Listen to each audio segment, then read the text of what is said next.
நம்முடைய மாநில தலைவர் விவசாய பெற்ற மகன் திரு அண்ணாமலை அவர்கள் இன்றைக்கு பாரதிய ஜனதா கட்சியை வழிநடத்தும் இடத்தில் ஏகப்பட்ட ஆதரவோடு விலகிக் கொண்டிருக்கிறார். அவரை பொறுத்தவரை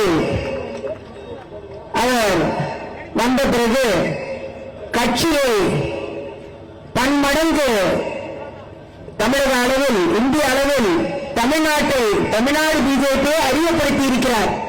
அது நிச்சயமாக நாம் வரவேற்க வேண்டிய ஒன்று. வாக்கு சதவீதம் பன்மடங்கு உயர்ந்திருக்கிறது. அதே போல அக்கா தமிழிசை அவர்கள் தலைவராக இருந்த காலத்திலும் பாஜகவை விமர்சனம் செய்ய வேண்டும் என்று துணிந்து கொண்டிருந்தவர்களுக்கு சரியான பதிலடியை கொடுத்திருக்கிறார். அவர் பணியை சிறப்பாக செய்திருக்கிறார்.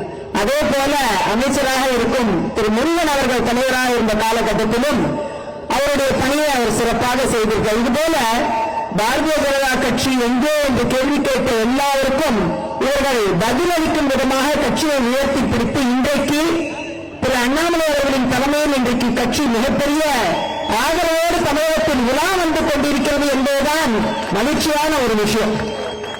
அதன் ஒரு வெளிப்பாடு மட்டுமல்ல, தேசிய அளவில் பிரதமர் மோடி அவர்களின் செயல்பாடு இன்றைக்கு உலக நாடுகளே பிரமிக்கும் அளவிற்கு உலக நாட்டில் நடக்கக்கூடிய போர் எதுவாக இருந்தாலும் அதை தட்டி கேட்கும் இடத்தில் மட்டுமல்ல, சமாதானப்படுத்தும் இடத்திலும் பிரதமர் அவர்கள் தான் இருந்து கொண்டிருக்கிறார் என்பதில் இருவேறு கருத்து உலக நாடுகளில் யாருக்குமே இருக்க வாய்ப்பு இல்லை.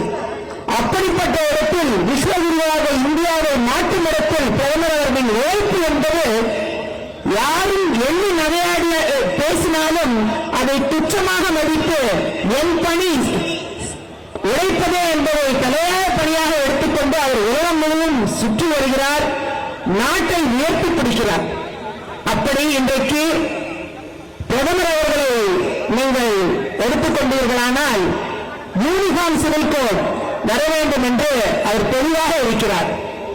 அதை இந்த சுதந்திர தின விழா உரையில் அவர் தெளிவாக கூறியிருக்கிறார். செக்குலர் சிவில் கோட் என்ற அந்த வார்த்தையை கூட மாற்றி அவர் தெளிவாக சொல்லியிருக்கிறார். செக்குலர் சிவில் கோட் என்றால் யாருக்கும் கோபம் வர வேண்டிய அவசியமே இல்லை. எல்லாருக்கும் ஏற்புடைய ஒரு சிவில் கோடை நாம் அமைக்க வேண்டும் என்பதை தெல்ல தெளிவாக கூறியிருக்கிறார். அதில் இஸ்லாமியர்களும் ஏற்றுக்கொள்ளும் மனமாக தான் அந்த சிவில் கோடு இருக்கும் என்பதில் இருவேறு கருத்து இல்லை. நாடே வரவேற்கக்கூடிய ஒரு விஷயத்தை அவர் செய்யவிருக்கிறார். அதுபோல பொருளாதார ரீதியாக இன்றைக்கு நடுத்தர மக்களும் பயன்பெறும் அளவிற்கு அம்மையார் நிர்மலா சீதாராமன் அவர்கள் சிறப்பான ஒரு பட்ஜெட்டை இந்த முறை வழங்கி இருக்கிறார். அதற்கு நாம் எல்லாம் நிச்சயமாக நாடே திரும்பி பார்க்கக்கூடிய அளவிற்கு நடுத்தர மக்களை உயர்த்தி பிடித்த ஒரு பட்ஜெட் என்றால் அது இந்த பட்ஜெட் தான். இதற்கு முன்னால் எது நடந்திருந்தாலும் சரி, இந்த தடவை உள்ளார்ந்து போய் நாம் பார்க்க வேண்டும். ஒவ்வொரு ஷரத்துக்களும் அவ்வாறாக அமைந்திருக்கிறது. அப்படி பல்வேறு விஷயங்களை செய்திருக்கிறார்கள். இதையெல்லாம் பார்த்து நிச்சயமாக இதெல்லாம் என்ன ரொம்ப கவர்ந்திருக்க, இல்லைன்னா மாற்று கருத்து இல்லை. நான் ஒரு வழக்கறிஞர், உச்ச நீதிமன்ற வழக்கறிஞர். என்னை பொறுத்தவரை சில விஷயம் என்னை கவர்ந்தால் மட்டுமே நான் அதில் ஈடுபடுவேன். நான் அந்த மாதிரி ஒரு கேரக்டர். 3 முறை சட்டமன்ற உறுப்பினராக தேர்ந்தெடுக்கப்பட்டு இன்னும் 2 வருஷம் டேர்ம் இருக்கிறது விட்டுட்டு பிஜேபி கட்சியில இருக்கணும்னு வந்திருக்கிறேன். எந்த எதிர்பார்ப்பு இல்லாமலாம் வரல, எதிர்பார்ப்போட தான் வந்திருக்கேன். சரிங்களா? எல்லாரும் அப்படி நினைச்சுட்டீங்கன்னா தப்பு. நல்லா உழைக்கணும், கட்சியை அடுத்த கட்டத்துக்கு நகர்த்தி கொண்டு போகணும் அப்படிங்கிற எதிர்பார்ப்போட வந்திருக்கேன். அதுக்கு என்ன தேவை? ஏதோ ஒரு பதவி தேவை. 6 மாசம் ஆயிடுச்சு, பிரச்சனை இல்லை. நீங்களா இருக்கீங்க, எல்லாரும் பேசி எனக்கு எல்லாம் நல்லது பண்ணுவீங்க. ஆனா அதே நேரம் நிச்சயமாக என்னை போன்றவர்களின் பணியை பாரதிய ஜனதா கட்சி நிச்சயமாக பயன்படுத்தும். அதில் இருவேறு கருத்து இல்லை. எனக்கு நல்லா தெரியும். நான் எப்படி பேசுறேன் உங்களுக்கு எல்லாம் நல்லா தெரியும். நியாயத்துக்கு மட்டுமே தான் நிற்பேன். விநாயகன் எனக்கு நல்லா தெரியும். கேசவநாயகனுக்கு எங்க தொகுதி அவர் சொந்த வீடு அங்கதான் இருக்கு. ஆனா பாவம், அவர் வீட்டுல ஒரு நாள் கூட இருந்ததில்லை. எப்பயுமே நாடு நாடுன்னு சுத்திக்கிட்டே இருப்பாரு. அப்படிப்பட்ட ஒருத்தர் என் தொகுதி பல ஆண்டு காலம் எம்எல்ஏவா பார்த்தேன். அவர் நம்ம தொகுதியில இருந்து இருக்காரு. ஆகையால என்னை தெரிந்த ஒரு முதல் நபர் கேசவநாயகன் தான். அதனால எனக்கு அந்த பெருமை உண்டு. என்னன்னாலும் சில விஷயங்களை நாம சொல்லணும். அதே மாதிரி நம்முடைய தலைவர் மாநில தலைவர் அண்ணாமலை தம்பி அவர்கள் எப்பயுமே எனக்கு அக்கா உங்களை மாதிரி ஒரு தியாகம் பண்ணிட்டு நம்ம கட்சியில வந்து இருக்கிறவங்க ஒத்த கூட கிடையாதுக்கா, நிச்சயமா உங்களுக்கு என்ன உண்டோ அந்த அங்கீகாரம் வரும், நீங்க நிச்சயமா நல்ல ஒரு பணியில கட்சிக்காக நீங்க இப்பயும் நீங்க வேலை பார்த்துட்டு இருக்கீங்க கட்சிக்காக, அதுல இருவரு கருத்து இல்ல. ஆனா அதே நேரம் உங்களை கட்சி சரியாக பயன்படுத்தும் என்று ஒவ்வொரு முறையும் சொல்லிட்டே இருப்பாரு. எனக்கு ரொம்ப நம்பிக்கை நிச்சயமா அவங்க என்ன நல்லா பயன்படுத்துவாங்க. என்ன கரெக்டான கரெக்ட்னு நினைக்கிறேன். அந்த வகையில வந்து தமிழ்ச்சியக்காக இருக்காங்க, பெண்களை கைவிட மாட்டாங்க. அந்த வகையில ரொம்ப எதிர்பார்ப்போட நான் வந்து இந்த மேடையில ஒண்ணு நாம கட்சி பணியாற்ற வந்திருக்கோம், அதே மாதிரி தேச பணியாற்ற வந்திருக்கோம். இந்த ரெண்டுத்திலையும் என்னை போன்றவர்களை மட்டுமல்ல அதிகமான பெண்களை ஈடுபடுத்த வேண்டும். இதுதான் காங்கிரஸ் கட்சியில் இந்த தப்பு பண்ணாங்க. அதை தட்டி கேட்டேன். பெண்களுக்கு எந்த இடமும் கிடையாது, பெண்களுக்கு லீடர்ஷிப் கிடையாது, ஏன்னா பெண்களுக்கு லீடர்ஷிப் குவாலிட்டி கிடையாதான். அப்படிப்பட்ட சொல்ற கட்சியில நாம எதுக்கு இருக்கணும்? அதனாலதான் நான் பாரதிய ஜனதா கட்சியில தமிழ்நாடு லீடர் ஆக்கினாங்க.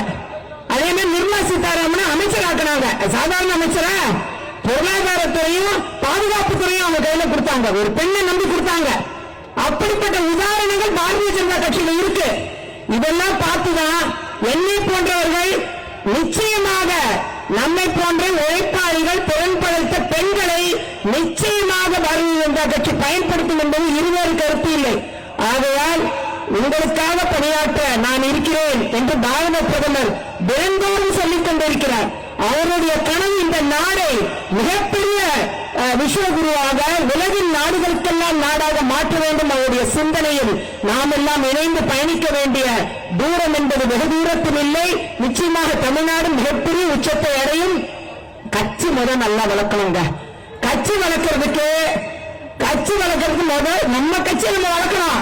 கூட்டணி கட்சி முதுகுல சவாரி பண்ணிக்கிட்டு கட்சி வளர்க்க முடியாது. எனக்கெல்லாம் அந்த தெளிவு இருக்கு.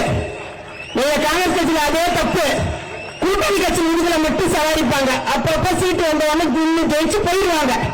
அவ்வளவுதான். அங்க எப்படி மக்கள் பணி இருக்கும்? இந்த கூட்டம் இருக்குமா? இருக்காது. நான் சொல்றதெல்லாம் முதல்ல நம்ம கட்சியை நம்ம வளர்க்கணும். கூட்டணியை பத்தி அப்போ யோசிக்கணும். தப்பு இல்ல. கூட்டணி எது வேணா வருங்க, எந்த கூட்டணி வேணா வரும், அதெல்லாம் இப்ப நம்ம சொல்ல முடியாது. ஆனால் அதே நேரம் வெற்றி கூட்டணியாக பாஜக இருக்கும் என்பதில் இருவேறு கருத்து இல்லை. நிச்சயமாக வரும் காலம் என்பது பாரதிய ஜனதா கட்சியின் மிகப்பெரிய ஆளுமை என்பது தமிழகத்தில் தன்னுடைய நிலைப்பாட்டை நிலைநிறுத்தும் என்பதில் இந்த முறையை நிரூபிச்சிருக்கோம். வரக்கூடிய சட்டமன்ற தேர்தலும் நாம் மிகப்பெரிய கூட்டணியாக அமைத்தோ அமைக்காமலோ எப்படி இருந்தாலும் சரி பாரதிய ஜனதா கட்சி வெறும் வாக்கு சதவீதமாக இருக்காது, ஓட்டுகளாக மட்டும் இருக்காது, சீட்டுகளாக மாறும் என்பதில் நாம் நம் உழைப்பின் மூலமாக சாதித்து காண்பிக்க வேண்டும் என்ற அன்போடு கேட்டுக்கொண்டு விடைபெறுகிறேன். நன்றி, வணக்கம்.